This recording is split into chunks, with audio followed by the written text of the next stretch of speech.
Hello friends, good morning, जय जगन्नाथ। स्वागत कर मोर न्यू मिनी ब्लॉग को। सकाल सकाल मु मोर एक्सरसाइज सारिकी बाहर पड़थली जिबा मो दीदी घर को। आ रास्ता रे जाउ जाउ देखिली गोटे कुकुर आ गोटे मांकड़ दी जण एमती खेलुथिले कि झगड़ा लागले कि जणी तांको तांको रास्ता रे छाडी दे बाहर गली मो दीदी घर को। तांको रे मु पहुंची रास्ता रे जाइथली बुलिया पे मेला। जेतु तांकर मेला पड़थला सेति पे से मते डके पड़ितला। आ मेला जाई देखिली किते प्रकार रो दोली लागितला आ ट्रेशनरी सज थिला। आ कोन कहबी घर कोना सज एते थिला जे न कहिले सरे।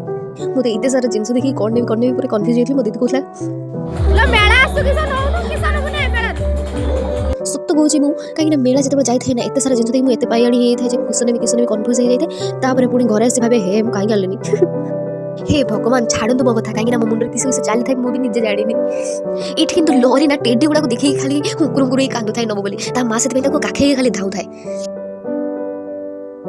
आ गोटे जिन नोटिस कली जी बेसी पैसा जिन टंगाई लोक ना पूरा फांका कि जी 5 टंकिया माल टंगाई से पूरा प्रकृत में भिड़टा कहीं 5 टंकिया माल से सब स्त्री लोक से मो दीदी भी से लेट नक पहुंच जाइला 5 टंकिया दुकान पाखे किंतु सेठी पसंद आसलानी से गुड़ा न नहीं ट्रेशनरी दुकान ले जाई बहुत सारा ट्रेशनरी जिन आनी किंतु ता झील पूरा मुह सुखे बुलता कहीं से खेलना नहीं था आ मोटा से सुखा छोट पिला डेन्स होता तो भल लगुला देखा आम किसी समय छिड़ा प्रोग्राम देखा